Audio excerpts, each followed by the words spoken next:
An astrophysicist and hypnotist walk into a cafe and leave only one set of footprints. Stick around for an immensely interesting conversation.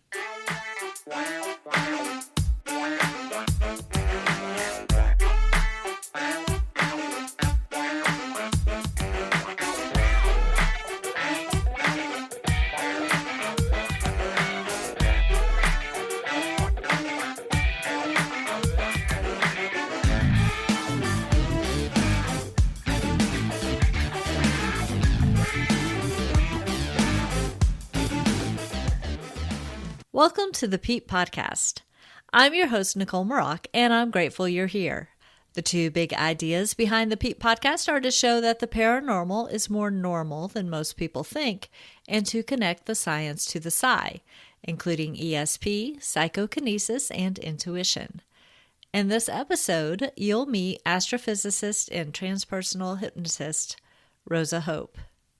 But first, I have two reminders for you.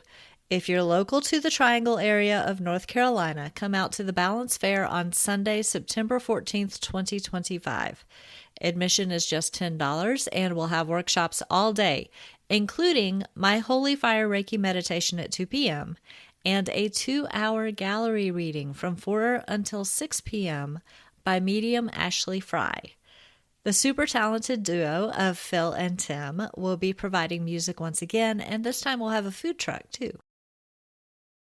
And second, a quick book update. If you're listening to this episode the day it comes out, Daughter of the Mystic Moon released widely yesterday. You should be able to find it in paperback, ebook, and case wrap hardback without the dust jacket anywhere books are sold. And if you're coming to the Balance Fair on Sunday, you can buy a signed copy from me in person, or if you back the Kickstarter and want me to sign the copy you already have, I'll do that too. Now on to this episode's interview. Rosa Hope is an award-winning researcher and lecturer who has been invited to share her insights across the U.S. by leading scientific conferences and spiritual communities alike. As a PhD astrophysicist, certified transpersonal hypnotist, and former performing artist and global nomad, the pursuit of knowledge, understanding, and lived experience has been the guiding principle of her life. Her work focuses on a simple yet profound question: how do we human better? Rosa has been providing spiritual guidance and integration support grounded in safety, integrity, and joy since 2017. She is grateful to continue to support others on the journey to self-knowledge, growth, and liberation. Let's dive in with Rosa. Hi, Rosa. How are you doing today? Good. Thanks for having me on. I'm so excited to have you here. We were just talking a few minutes ago, and I was saying that you really fit the bill of the original mold of this podcast. So you are a scientist and a healer, and you've had paranormal experiences. Like, you are everything in a person that I would like to talk to. So I'm so excited to have you on. Great. Yeah. Thank you for having me. So, just to give a little bit of background, I am a PhD astrophysicist. I'm also a certified transpersonal hypnotist. So I study stars and I support people in their soul work. And I think the reason I reached out to you, Nikki, was that the reason I started studying physics, the reason I ended up being this healer, as you said, all began with me having paranormal experience as a young person. And when you have paranormal experience, you start to ask a lot of questions.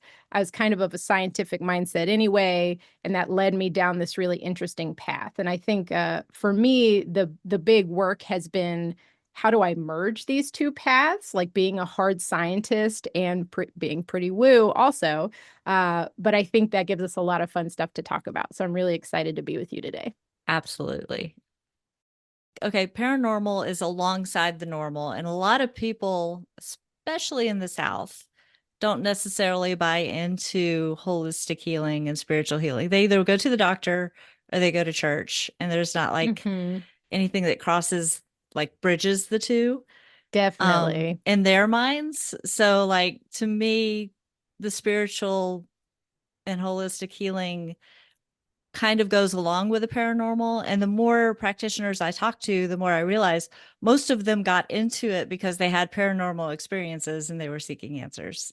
So I think it all Absolutely. fits together. It's just I I started with the idea that there is a niche that needs to be filled because people were talking about like the Ryan Research Center as if it was something that happened 40 years ago and it still Yeah, exists. I'm it's still friends with the here. I get their CEO. Yeah. emails. Yeah. Yes. Like I'm a supporter, so I was like, okay, people don't understand that there are academics trying to understand what's going on with all of this, whether it be ghosts or healing or even UFOs.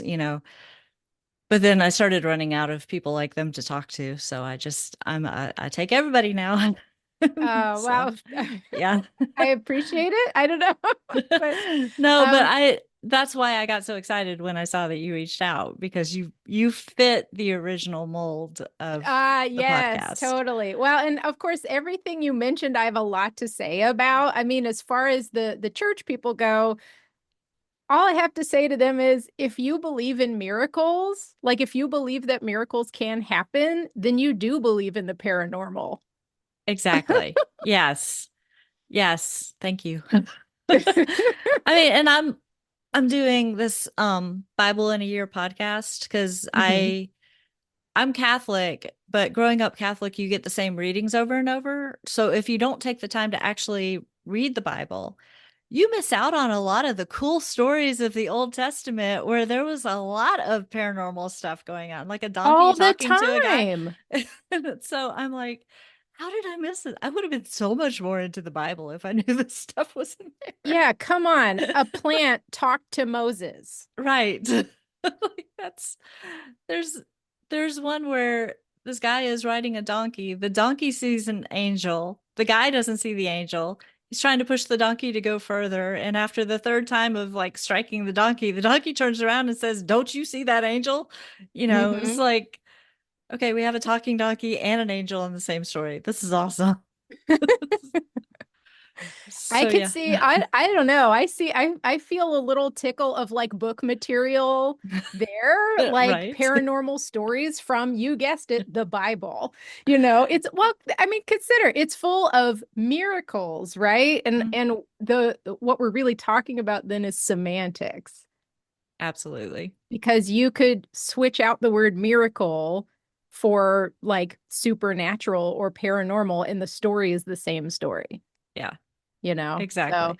absolutely. Um, I think it's funny when I was a kid, I grew up going to church too. I grew up in Raleigh. So, I come from the South, and we go to church, right? Hmm. Um, but interestingly, these types of stories that you're talking about are part of what led me uh, down this so-called alternative path, I would say, because there were a lot of stories in the Bible that I couldn't make any sense of because they didn't reflect what life is like for us today. Hmm. Even down to the fact that there were, these interesting like hands-on healing, or uh turning wine into water, or things like appearing, like the 10 commandments, like appearing in Moses, like right in front of Moses and stuff like that. And I'm like, Yeah. that doesn't sound like the world I know. And when in Sunday school I would ask questions about these stories and try to get, this is probably why I'm a scientist too, I'm trying to get down to the nitty-gritty of what's really going on. Is this a real story? Is it a metaphor? And no one ever had a good answer for me. Of course, these poor people were Episcopals, so they're more academic and analytical about it. And they're like, "Well, what is it? What can you learn from the story?" And I'm like, "No, no, no, no. I need Right. history." You know. Right. uh, yeah, and but that was the beginning of a longer process for me. I started reading work by Elaine Pagels, who I think she was at Harvard for a long time. Her focus was really the beginnings of Christianity, like how it actually arose into the religion that we recognize today. And also the more esoteric and mystical practices and beliefs of early Christians, which they were not teaching to me in Sunday school. And of course, that sent me way down this other path. But anyway, it's like we could get into that later. But yeah, I would just love to dive in. Okay, we've already had such a cool conversation. Let's take a step back before we keep moving forward, Sure. and just tell me about some of the early experiences. And I'm really excited to hear about the haunted sink. I love that. The haunted sink is actually the latest thing on this laundry Oh list, which goodness. is amazing because I have video of this one. I don't have videos of the other one. Um, so as a young person, uh, I had a lot of what I would call precognitive dreams. So when I was really little, I would have a dream that felt really physical, like I'd feel the sensations in my body. The first one I actually remember, I was in fourth or fifth grade, and I had just started riding horses. I wasn't very advanced at that time, so we're just riding circles around the ring. I had a very vivid, very physical dream about riding a horse down a cliffside, and we were having to jump over brush and stuff like that. And I could feel in my body how it felt to jump on a horse, which is very distinct. There's not much else like it. And then in the coming weeks, we learned how to jump in my writing lessons. Yeah, And guess what? Felt exactly the way it felt in my dream. It's like I knew what to do because I had had this dream already where in my body I knew where my weight needed to be. But that was one of the first times I realized something strange is happening because I'm saying, I've never done this before. Why did I know exactly the way it would feel? right. But as time went on, uh, I start so here a couple good examples. Something else I noticed is that when the energy was high, for example, when I was a teenager or when I was in college, in circumstances where there was very high energy, whether it's like emotional energy or a party or something like that, these strange phenomena would occur at that time. So when everything's calm and nothing much is happening, there's no action.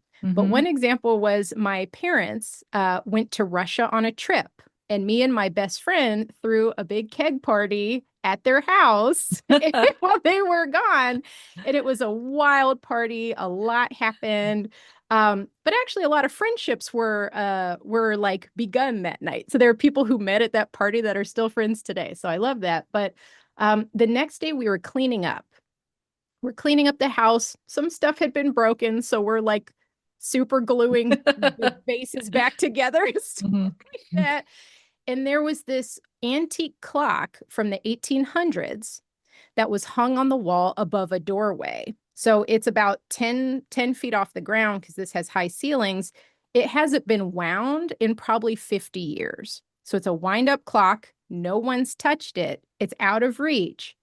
And there we are cleaning up the floor, trying to get, sticky, who knows what, off of the floor with rags and everything. And the clock just starts ticking. Oh, Tick, tick, tick, tick, tick. And my friend and I just looked at each other. We were alarmed.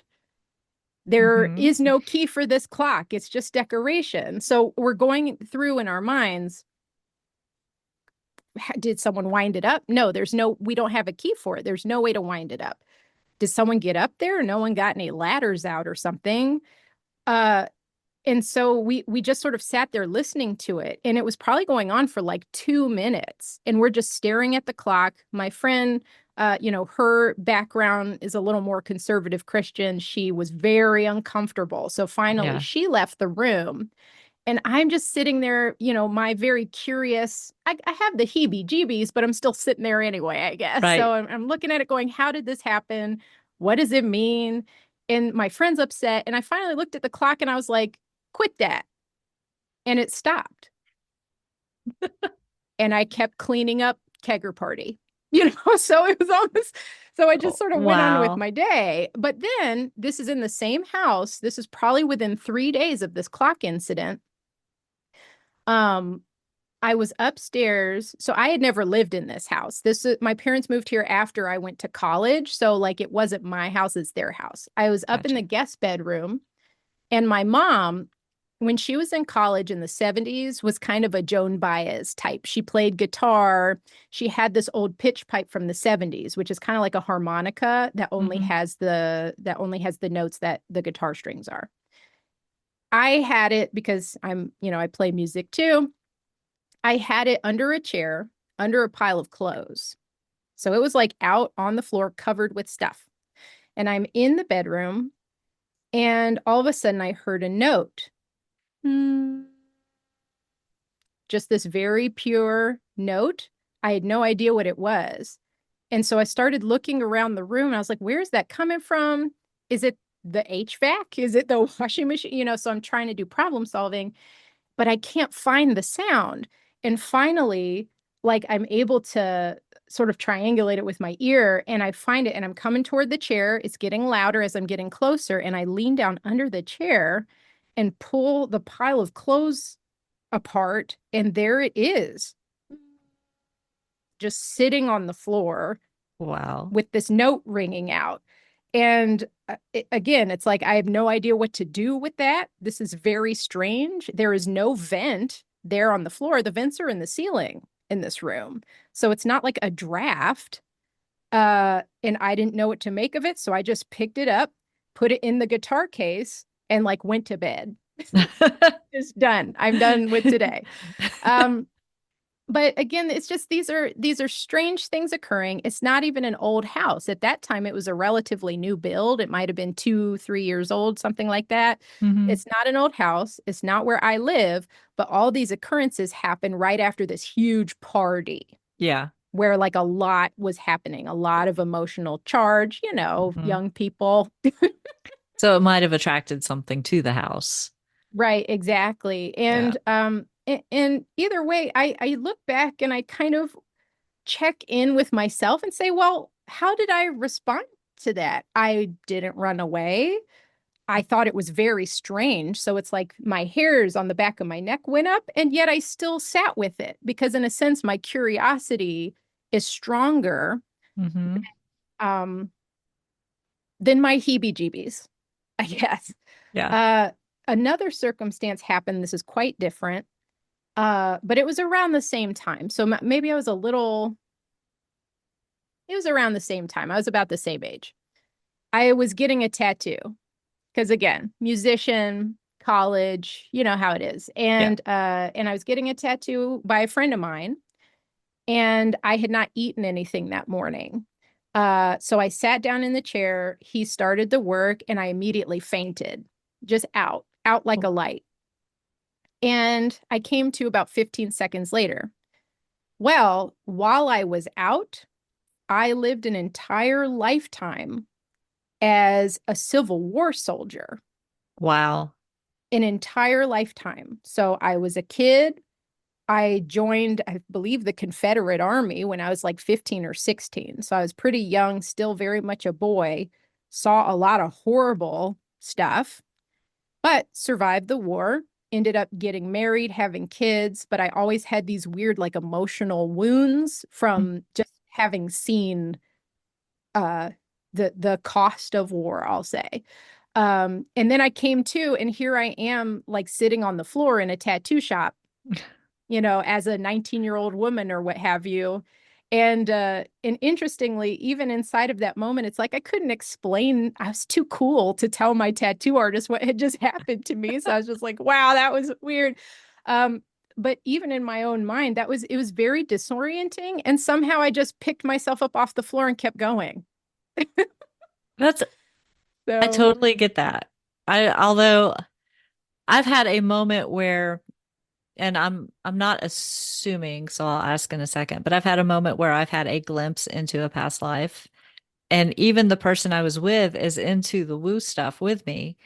And she looked at me and she's like, "What just happened?" And I'm like, "I can't explain this right now. Like I have to process it." I didn't say that. I'm just like, "I don't know." And I just kept going on with the day. But like, you have to process before you can even think about having a conversation with somebody else, even if they're on the same level. But so do you think it was a past life memory of some sort? Well, funny story. Okay. So fast forward just a little bit. Now I am someone who runs past life regressions on like a regular basis. I have one tomorrow, you know? Yeah. Like now this is like a regular part of my life that I facilitate for other people. My understanding of it has evolved since that time. Hmm. But for sure, what I was experiencing was a past life. What I'm not so sure about is if it was my past life. Okay. But that's a can of worms we can dig into a little later if you want. Yeah. Yeah, definitely. Because I get where you're coming from, and that is a good conversation to have. Okay. Yeah. But needless to say, well, it's like, oh, I guess we really want to get to the haunted kitchen sink, right? So, right. So I had these very strange experiences. I didn't know what they meant. But to be fair, I had always had a sense that there was more to the world than what we could see. Um, when I was a child, yeah, I would like sneak books at the library that I'd like sandwich between other books so my mom wouldn't know I was checking them out. I would check out books about ghosts, about ESP, about like aliens. It didn't really matter. It was stuff that seemed esoteric, paranormal, supernatural. I had an insatiable curiosity about those things. And interestingly, by the time I decided to go to school to become a physicist, that was why, in a way, because I had so many unanswered questions about the nature of reality, what we are, what all this is made of, and how it functions. And I thought to myself, well, who better to find out from than the physicists? Like they're at least working on this, like Right. actively, right? So that's the direction I went. Um, and boy, I loved being a physics student. Like it's really nice to learn as much as you can about the how and Hmm. to be able to like have answers to questions. But once I got into grad school, I started to find the limits of our knowledge. And in some ways it's like, well, there are limits that are just we haven't gotten further than this, or we Hmm. don't have better detectors than this. But actually, physical reality has hard limits on it to how much we can learn. And a lot of that has to do with what we can detect with a machine Right. and what we can't. And once I got into research, I started to learn about the places where we really can't get information beyond certain boundaries just in the universe. Yeah. And finding that limit, uh, in a sense, was what made me say, okay, well, I've learned a lot about what the physicists know. I've done my own research. And there's a lot that I appreciate about that path, but this was the path that was still calling to me. It's not just about the unknown, it's about the parts of who and what we are that you can't measure with a detector. And Hmm. you are in this really interesting interface where there are people that are trying to use scientific instruments to detect whatever we can about what we consider to be paranormal or supernatural phenomenon, and then figuring out what the limitations are of that and if we can stretch those boundaries a little bit further. So that's what's really exciting to me about that. Now, I have become much more comfortable with the paranormal and hauntings once I began what I would call my spiritual journey, or like my spiritual development in earnest. So that Okay. really began in my mid 20s, and it wasn't supernatural phenomenon that started that. It was for sure just like heartbreak and life, and many people have like a dark night of the soul story. I do too. But the point is, it cracks your heart open and you start to seek in a different way and you start to learn about yourself in a different way. So, following Hmm. that path, I got much more interested in metaphysics and what people think are going on in the spirit side. This is how I ended up finding hypnosis ultimately. Um, Interesting story that connects with you. You witnessed some type of angelic healing under hypnosis I did. that Hmm. opened your mind to what is happening in the unseen world. Hmm. Well, my introduction to hypnosis was having a session like that on myself. Oh, wow. There had been a death very close to me, and I had PTSD from it. In fact, I suspect it may have happened while I was in the house. I just didn't know. Wow. Yeah. So that left that left me with something. And I had gone to therapy for like a long time, and intellectually, I understood everything about it. Um, from a rational standpoint, it wasn't my fault. You know, all of those things were kind of taken care of. And yet I was still having really intense PTSD symptoms that were interfering with my daily life, with my ability to function in my work and in grad school and stuff like that. So I was like, I need to do something about this, and I'm willing to try just about anything. And I was in California at that time, found a guy, you know, who's like a real Santa Cruz mountain man working out in the Santa Cruz mountains, and went to his little cabin to engage in this process. And I didn't actually know what he was going to do. I just Hmm. told him what was going on and let him decide, because he had a lot of different modalities that he could try. And what he decided to do with me was hypnosis. So he you know, we call it an induction. He went through the induction. I was able to shift my consciousness. And what we discovered, it's like a mirror image of the story in a way. So what we discovered was there was an entity attached to me. Mm. But unlike your friend, this was an entity that I had created. It was essentially like a guilt baby that I was nurturing Oh, and wow. and carrying close to my heart. And the reason it was with me was because I felt that there would be something wrong with me if I didn't feel guilt about this situation or something, that it would mean something bad about who I was if I didn't carry and nurture this guilt about the situation. And what he did was call in the Archangel Michael. It's always the same I guy, love I him. guess. Yeah, yeah. Who came in. I saw him. It was wild. Uh, and essentially just took this baby from me and assured me that where it was going into the light, it was going to have everything it needed, and it didn't need to be my burden, so to speak. Hmm. Took the baby into the light. I came back out. I never had another symptom. That's amazing. Yeah. So, I'm sorry that you had to deal with that to begin with.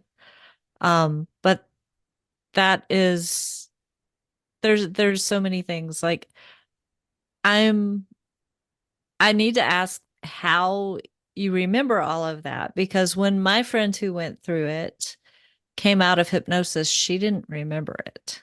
And mm-hmm, I think that's what she was afraid of, was she'd go so far under that she wouldn't know what was going on. And that's why I was in the room, just to make mm-hmm. sure that this person that we didn't know very well was on the up and up and all of that.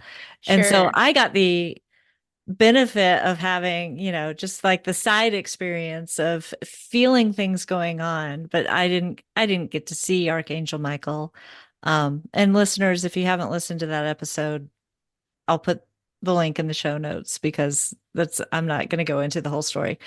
But I could feel the temperature change in the room. I could feel the energy. And it actually did work its way into my book, The Dark Season, because it was such an experience. That's a part of my being now. And I can't help it. That's a part of my belief system. Right. So how did you come out of it with the memory of what happened? So this is coming from me, the practitioner, because after Yes. this happened, I decided that if hypnosis was this effective, it should be healthcare. And I thought to myself, well, if I wanted to share this with the people I care about, maybe I should just do it. So I actually went and got certified almost immediately after this, and at first was just working with friends and family, but then I started getting referrals and eventually opened up a professional practice. Um, but coming from the practitioner side, I've seen it all. I have clients who remember everything from when they're under, and I have also had clients who remember zero from when they're under, and when they come back up, they think they've been asleep for 2 hours. So Yeah. you'll get the full spectrum. A lot of it, I think, depends with what the work is they're there to do and whether they would stop it or not if they were aware of it. So I was in a situation where I knew there was a problem that I needed to solve, and Mhm. I knew I was willing to do almost anything. So even though I had no clue what he was going to do, I was there trusting the process. I wasn't going to stop what we were engaging in. Now, I have had a client before who went deep into hypnosis to try to solve some relationship issues or understand how to move forward in their relationship. There was a lot tied up in this from like real estate, kids, like what school districts, So there was like a lot of like nitty gritty practical stuff tied up in the success of this relationship. And the news they got from so in we'll talk about QHHT too, but in most of the hypnosis work that I do, we go deep enough to tap into the higher self or a more collective version of the self, to try to get some clarity, try to get some information that will help us make the best decision. And all of the news that this individual got, I don't think they really wanted to hear. Oh, However, it was all recorded for them to listen to once they're up, which is really important, at least in my practice. And when they came up, they literally thought they'd been asleep the whole time and asked me if it even worked. wow. And I'm just like, Yeah. here's your recording. You can Mhm. call me if you want to talk about it. But you should listen to it in private. So, Yeah. I think it does depend on where you're at. So, for example, you being there for your friend is probably what allowed her to go all the way down and get the work done. Because it's possible that if you hadn't been there, she would have felt the need to stay higher, or Yeah. she would have felt the need to stop something that felt uncomfortable or scary. But you were there to hold the space as a trusted individual so she could get all the way down. So Yeah. having a friend or having a helper is a big part of depth in That's this good to type of know. work. Mhm. And the ironic that I was there because she asked me to be there, obviously. And you know, I try to be a good friend when I have the chance. But I was also there for my own curiosity because at that point I was doing paranormal investigations every weekend. And when a friend tells you she thinks she picked up an entity of some sort, and in this case, we were sure it was a human spirit because of the way she picked it up. Um, but she's not comfortable getting rid of it without help. And so I knew that this person, the hypnotist, might be able to help her. I didn't know him that well. He came to some of our meetup groups meetings. And so I was like, when she said, "Will you go with me?" I took half a day off work and went with her. But I was very curious, like a little on the skeptical side because, I try to balance the woo with the science. So I he said basically as long as you sit on your hands and don't say anything, you can be here. Cool. And so that's what I did because I'm Italian. I talk with my hands, and I think sitting on my hands helps me stay quiet, maybe.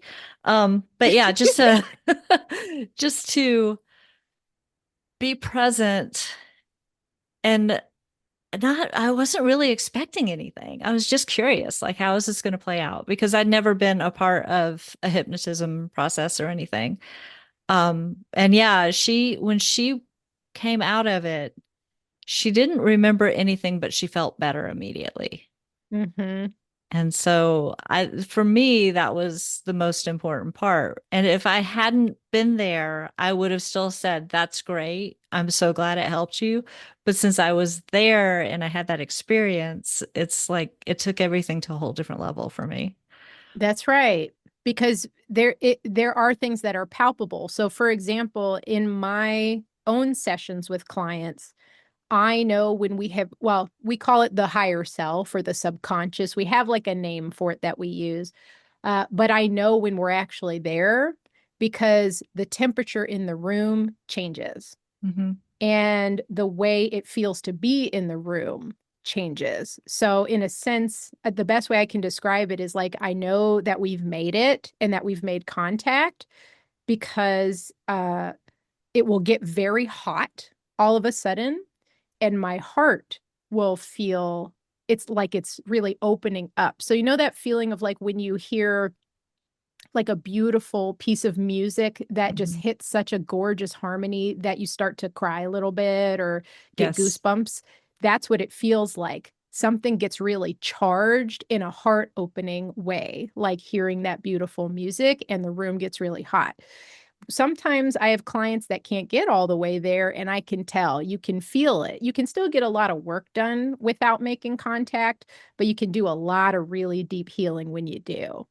Um, but it is what you said, I have experienced myself hundreds of times, which is that it's palpable. Hmm.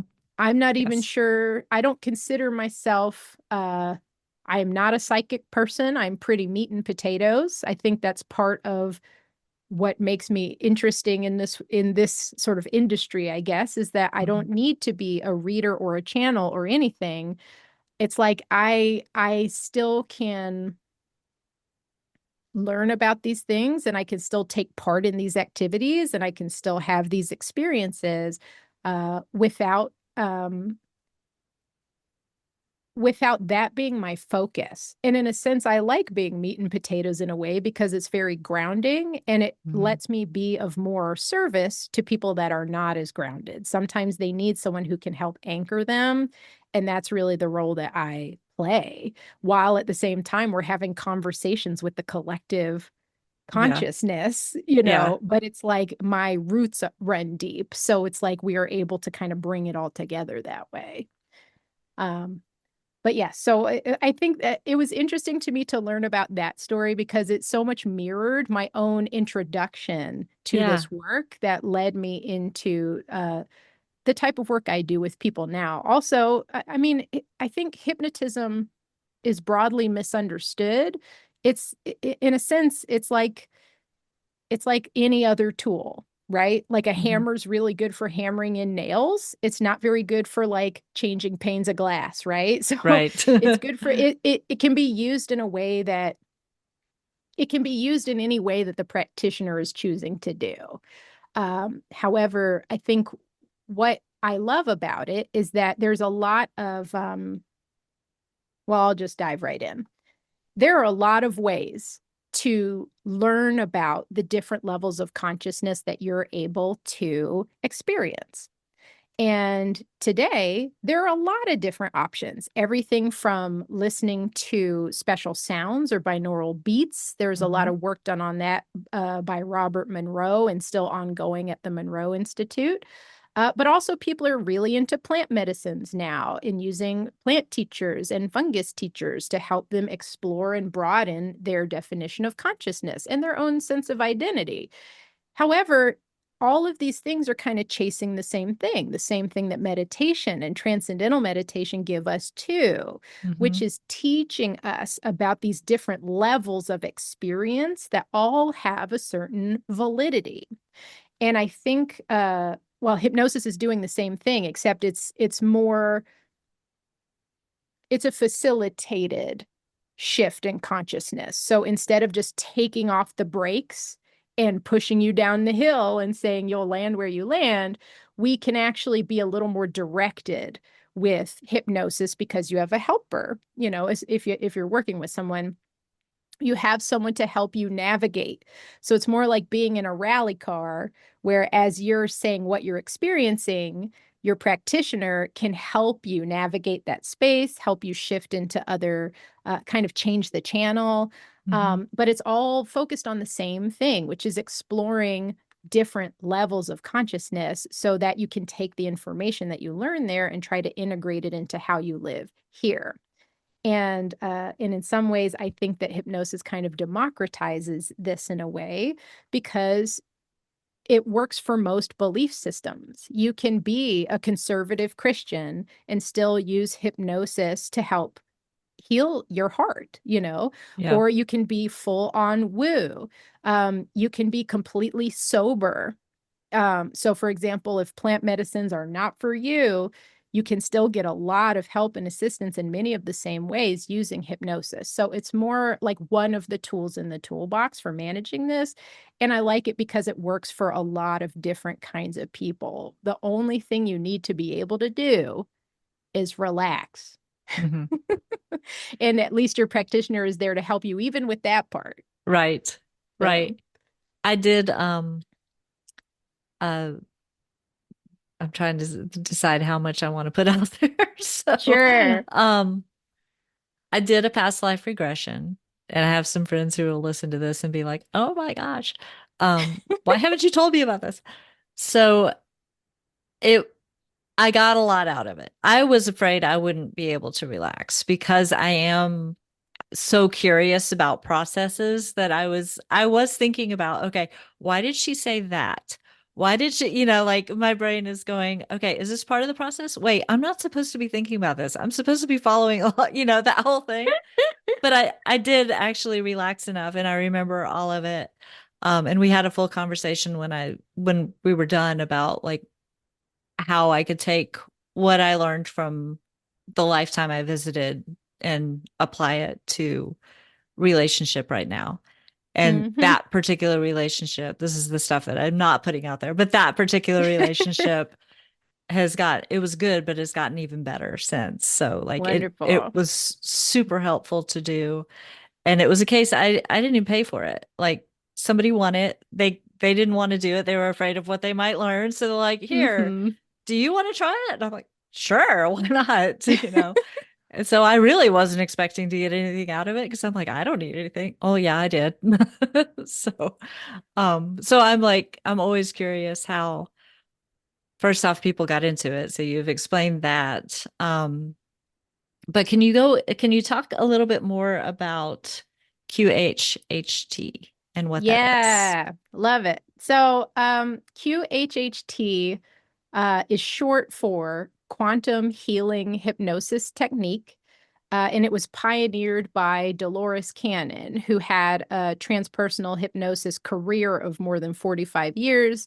And QHHT is just the main technique that she developed and really locked in. So transpersonal hypnosis is a big umbrella of hypnosis practice that just it's founded on the belief that our consciousness is not local to the body.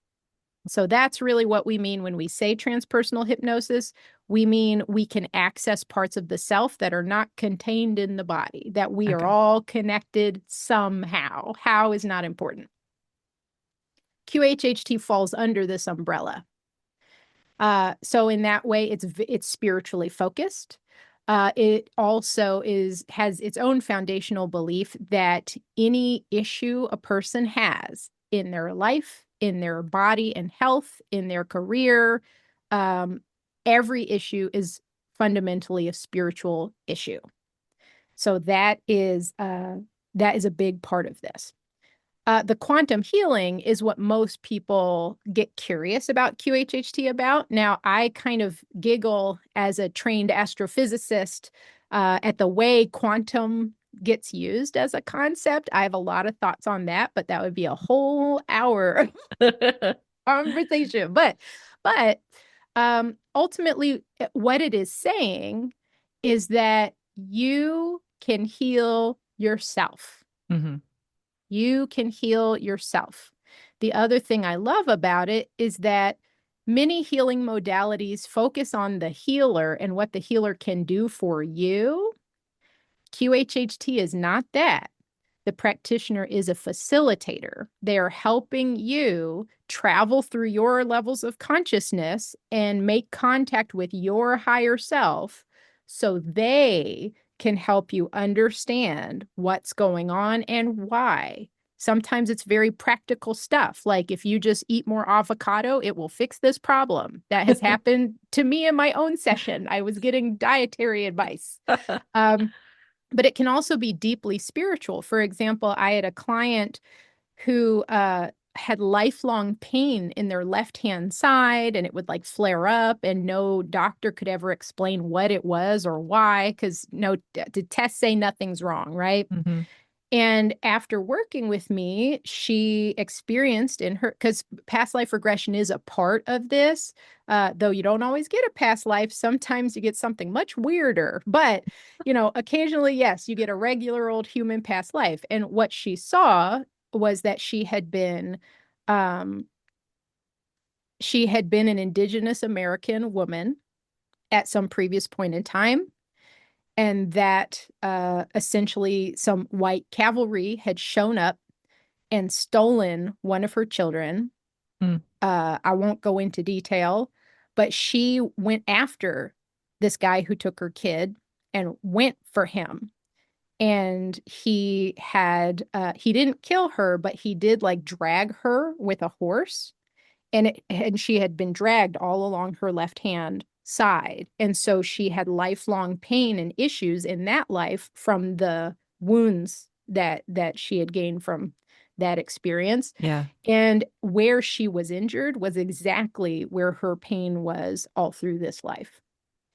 And because she was able to learn about that in the session and put it together and understand the origin of that pain and that it wasn't from this life, then you get the opportunity to integrate that. And that helps you let it go. And what we find in QHHT is that if you can let it go, the body heals. That makes It's sense. pretty amazing. Yeah, it's pretty Hmm. amazing. There are some circumstances, however, particularly when it comes to certain kind of health issues or people who are differently abled, that some of those things are actually soul contracts that were part of an experience that you agreed to when you were coming in. Like you wanted this challenge in this life because you would learn something really important about it on a soul level. That happens too. But the most important thing is that when you come out of the session, you have a much richer understanding of why your life looks the way it looks. Also, how to solve some of the problems you're having, whether they're relational or career wise or whatever. It's like you come in. Well, that's the other thing. QHHT is an all day commitment. So we're together all day. You're only under hypnosis for about 2 hours, but essentially we're spending the whole day together to get a sense of what's happening holistically and get answers to the things that are most pressing that you need support with. Some things it's like you already know the answer. That's not really what we're here for. It's the things that are really blind spots. Then we get those answers from the regression and from the higher self. And then you come away with a recording that you have to listen to later. Hmm. So the ego has to hear it too. And then it all kind of comes together. And that's where real transformation comes from with QHHT. In a sense, I tell my clients, you listening to the recording is the real work. I I can totally see that. Okay, I have a so funny story because my husband was like my very first guinea pig when I was training. yeah. It has been 8 years. He has listened to the regression portion of his session. He never has listened to the higher self part of his session. And I still tease him about it today because he did it because I was studying, right? But it's Right. interesting that it's like whatever he said, he's still not ready to hear it 8 years later. Wow. I can see, I mean, I can see that. That's like the person who gave me the my past life regression session was afraid to find out what she needed to know because she wasn't ready, and um, everybody's got to move through this life on their own timeline. So I wasn't going to push and I just accepted it. Okay, thank you. I will try it. I got a lot out of it. I appreciate it. Um, oh, so I wanted to go back to there. I have so many questions. I should be writing these down while you're talking, but I'm just so engaged in the conversation. I'm not doing, I usually do that. I'm not doing that. Um, okay, going back to different levels of consciousness. So, uh, what do they have names or do you just know it when you get there?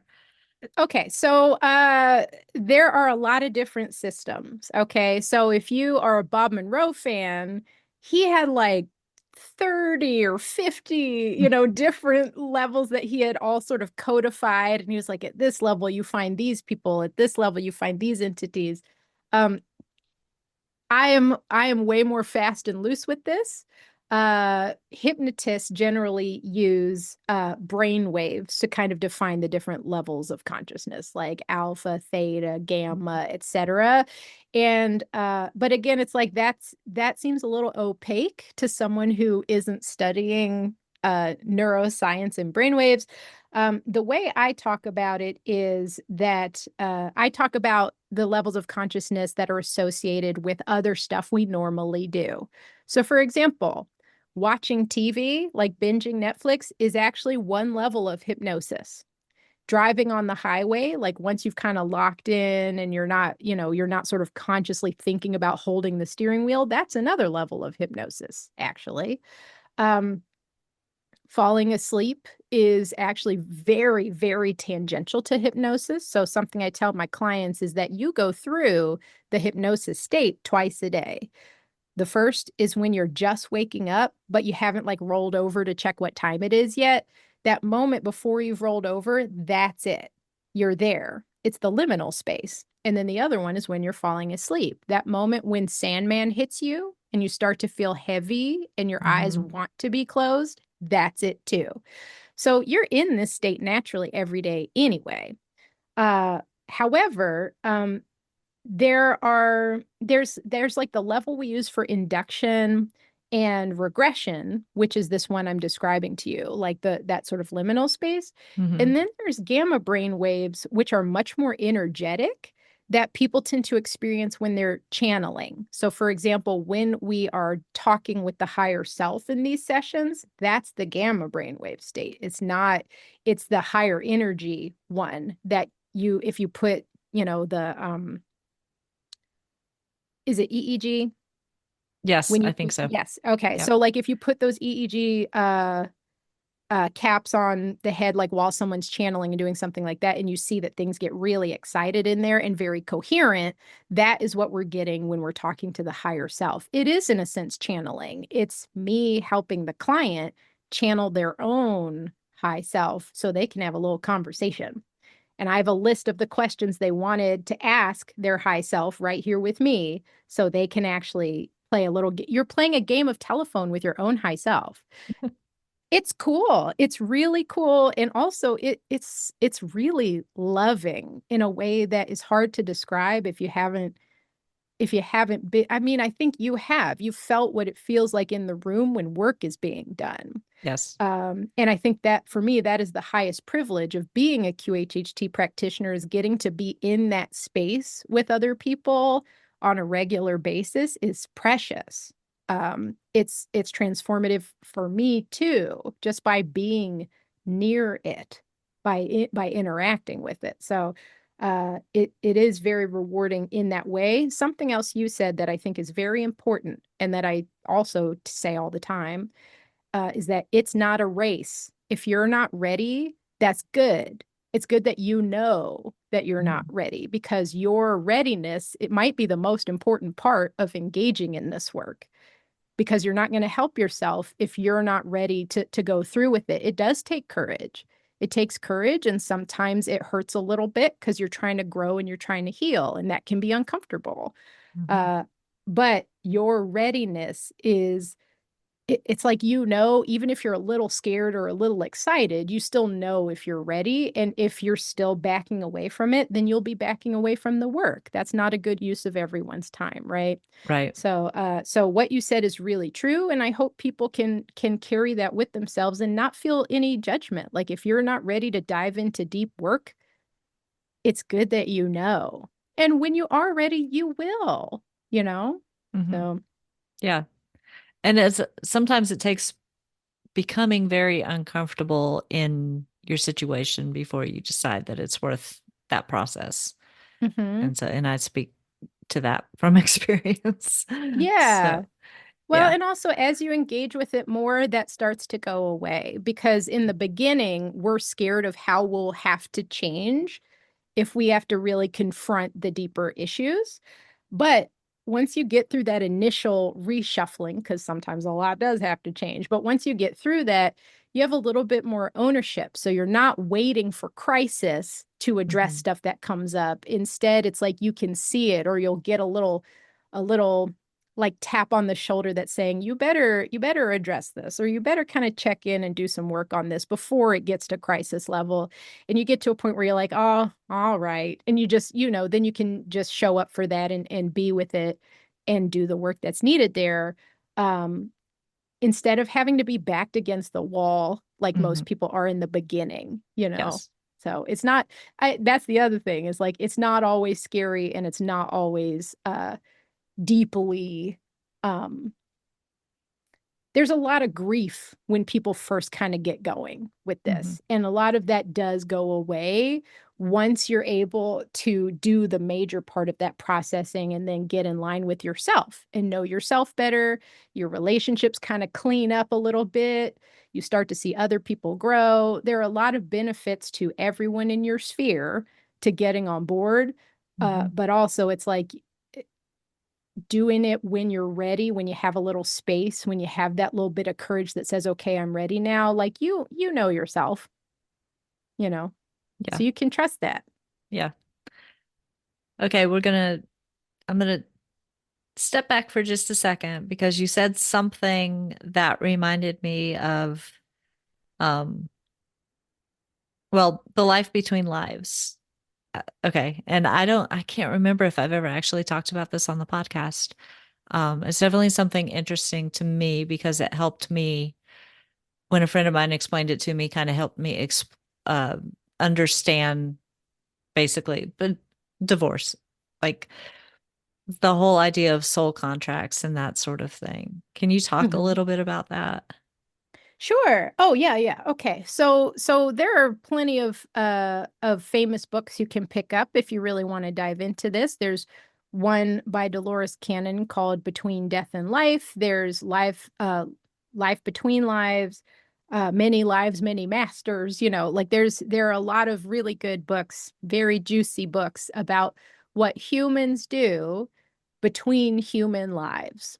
Um, and one of the things that I mentioned before that kind of comes up here is that everyone has a little plan for themselves before they come down. Because when you're on the other side, incarnating doesn't feel like such a big deal. Time feels really different over there. And it's like, oh, you're just going to pop down for some quick lessons real quick. And word on the street is that coming to Earth is one of the most efficient ways for your soul to grow and learn. And so people get excited to come down here. You might not feel like it right now, but you were excited before you came. Uh, because you have a little plan. You're like, okay, I'm going to set myself up with these parents. Boy, they are going to teach me about A, B, and C. You better believe it. And I think me and this other soul, we are best friends. But last time, I was the husband and he was the wife. So this time he's going to be the husband, I'll be the wife. We'll just like swip swap and see how that goes. Sometimes it's a little more fraught than that from a karmic perspective, where like me and this other soul had a really hard time last time and really screwed it up. Hmm. Nobody was able to figure it out. And we want to go back together and try again to see if we can come back to love together. See if we can really, really do it. It's not like fix what's broken. It's like finding the path that love should take through whatever the conflict is or whatever the issue is. Because ultimately, it all comes back to that. Are you living as the most loving version of yourself? Hmm. Um, but anyway, when we're between lives, usually if someone passes over and had a really hard time, they get a chance to rest and recharge. Very important. Some people spend a lot of time learning about stuff. So there's sort of like people call it like the university or the library or Akashic Records is a little different, but there are places where you can go and study. And someone like me who really loves to learn and really loves to study, I'm like, well, why wouldn't I just hang out there studying? Right. Why would I come down here? And they're like, well, it's different. When you're learning over there, it's like theory. And when you come here, it's like practice.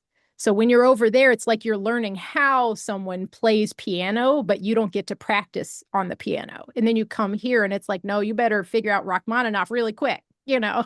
So down here is where we apply all of this stuff. In fact, that's the core of my professional practice across the board is all the spiritual stuff we get curious about and all these crazy and mystical experiences that we have. All it is entertainment or confusion Mm-hmm. unless we figure out how to apply it in the way we live here with each other. So it's only information, and we can do information over there. This is the place where it must be applied. That's what we came here to do. So Mm-hmm. what my mantra is sort of our work is here. Our work is here. That's why we are here. That's why we're embodied because we wanted to do this here. Um, I like that. but right. But after we do our study or go hang out with our friends or have a little reunion, homecoming with our homies and higher self and everything, eventually, and it's not like someone makes you do this, but eventually your soul feels this kind of magnetic pull that says, I think I'm ready to go back. I think I'm ready. There are a couple things I'd like to work on. And I feel like it's kind of time. I'm like itching to do this a little bit. Mm-hmm. Some people who are having a hard time here are like, I would have never done this of my own volition. And I'm like, but you did. Yeah. Or there was something really important you needed to do, and this was the right time to try and do it. So, in a sense, it's like I ask people not to give up because when things are hard, that usually means you're out of alignment with your values, with what you came here to do. And if we can figure out what those are, that's kind of learning what your plan was. And we Mm-hmm. can learn a lot about that by getting in touch with your higher consciousness. But in a sense, your body can tell you too, because you know when things don't feel right. You know when you're not acting with integrity. So flip that script and say, well, it's going to shuffle up my life if I start acting in accordance with my values every day. But it'll take you to a life that doesn't feel so uncomfortable. It'll take you Mm-hmm. to a life where you do feel good about how you're showing up and what you're doing and how you're interfacing with people and the type of people you're interfacing with. All those things kind of respond to the changes that you make as you get closer to your plan. So the other thing about this is free will. Some people don't like that there is a plan set out for them by them that they don't know about.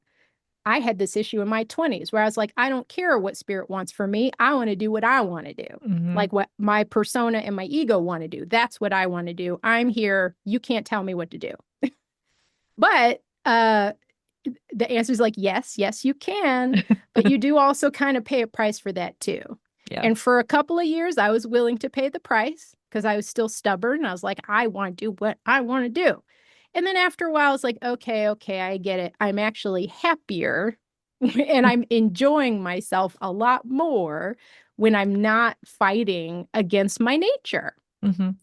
And then as I started to understand myself better and have the courage to make choices in alignment with my nature, life got way more beautiful and full of like precious joy and camaraderie and companionship.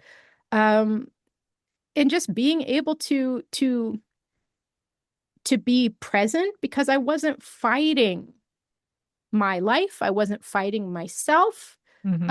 I was embracing myself and embracing being here with the people I'm with and what I can learn from them. And it's like the clouds parted, you know? So Yeah. so in a sense, it's like don't feel locked into your plan. You can make changes. Also, sometimes you made a contract with someone and y'all still aren't figuring it out. It's okay to be like, not this time, and just end that. Because if it's not working, don't keep pushing. You can be like, not this time. Rip up that Yeah. contract and you can move on. That's one of the things we do in QHHT when someone really can't figure it out and it's hurting a lot. It's okay to cry uncle and just say, we'll try again next time. Yeah. Yeah. Give me a break, please. Yeah, right, right. Um, okay. Oh, before Seriously. we finish, yeah, I Okay. did. Okay, so we never got back to my haunted kitchen sink story. Oh yeah. So, sorry. I love this one because it kind of goes to show like none of this goes away, right? we moved into this. So my family and I were in California for grad school. We moved back to North Carolina because this is where I grew up. This is where my family is. Mhm. And this is where, especially after COVID and stuff, it really showed us how important community and family is to us. So we Mhm. came here to sort of be a lighthouse here. We came from the woo capital of America to North Carolina, so we're just gonna be strange here. It's all good. Yeah. Um, but in the house we moved into, it's a 50-year-old house. A lot of people have lived here, including at least one or two rounds of retirees. So we don't really know like what the full history of the inhabitants of this house are, but we learned very quickly after moving in that there was a presence here, felt human.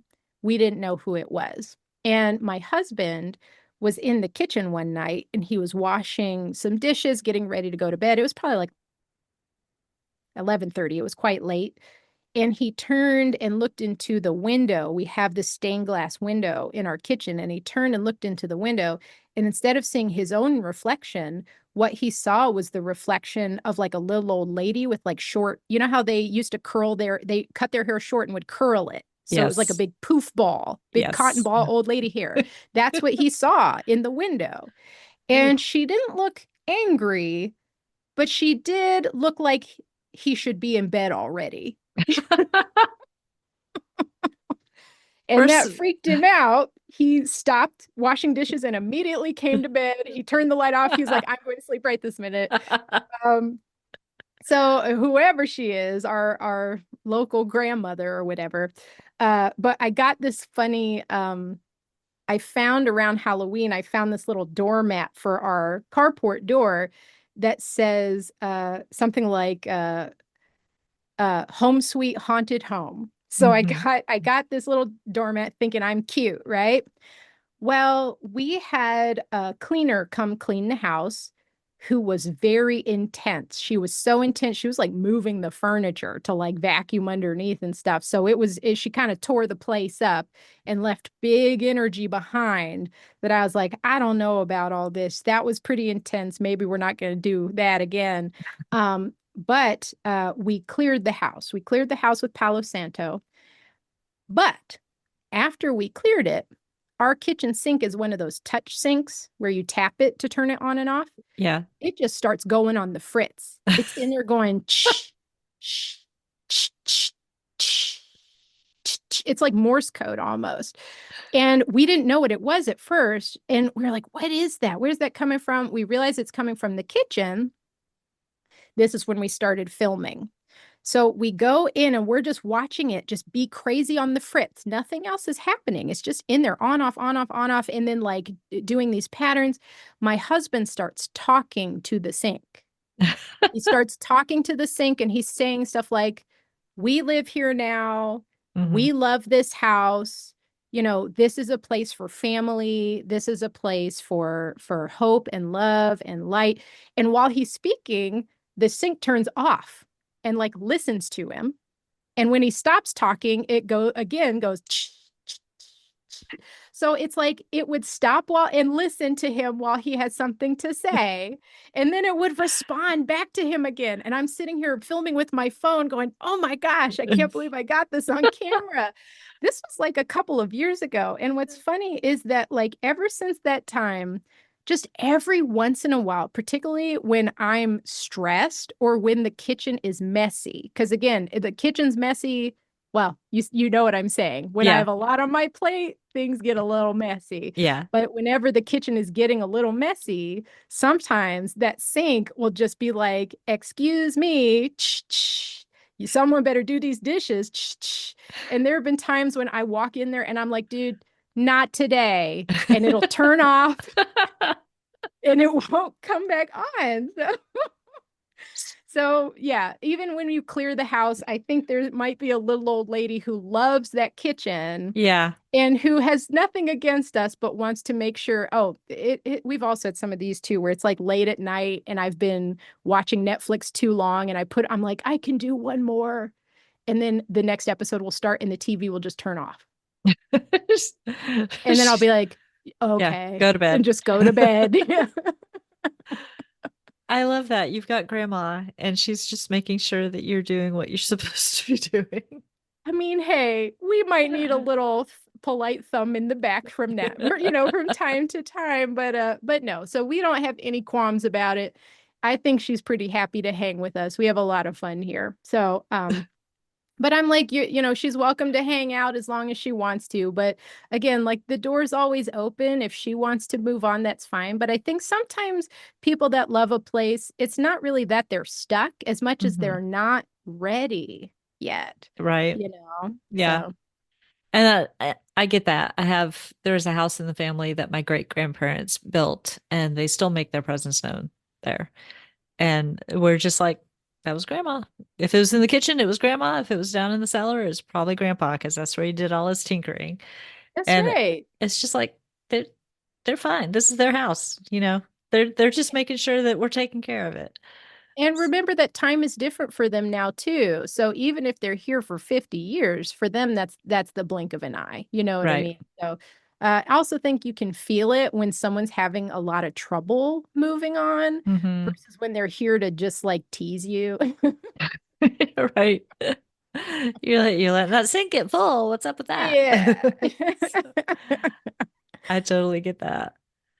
Um, I I want to be respectful of your time because I appreciate you taking the time on a Saturday to do this, and maybe we can get back together at some point and do another episode because the Civil War soldier, could you have been experiencing somebody else's past life, or there's the conversation about how we're all connected and maybe we've all lived the same lives and that could take another hour and I don't want I don't want to keep No, you no. forever today.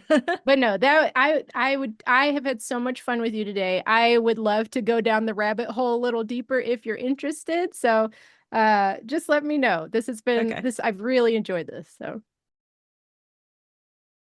Thanks again to Rosa for joining me, and thanks to you for listening. If you have an idea for an episode topic, or better yet, if you want to share your own personal paranormal experiences of any type, use the contact form at peeppodcast.com to get in touch. You can be as anonymous as you like, or you can let your paranormal freak flag fly and share your name. Either way, I'm happy to hear from you. Sharing our stories helps people realize that the paranormal is much more normal than they think. That's PEEPpodcast.com. Remember, that stands for People Experiencing Everyday Paranormal. While you're on the website, subscribe to my newsletter to keep up with the latest podcast episodes and all my creative and energetic endeavors. I usually only email it once a month unless I have a special event you should know about. You will receive briefs on recent episodes, information on upcoming appearances, plus some occasional fun extras. If you enjoy the podcast, please give it some rating love on your favorite podcast app. Share it with friends and subscribe so you don't miss an episode. Ratings, reviews, and shares help platforms like Apple Podcast and Spotify know it's worthy of surfacing to new listeners. As we build our audience, we have more chances to hear their paranormal stories. A huge thank you to everyone who has given the show some love. You're helping it grow. No matter how you support the show, listening, telling others about it, or any other way, I absolutely appreciate your being here. Thanks again for listening. Stay safe and be well.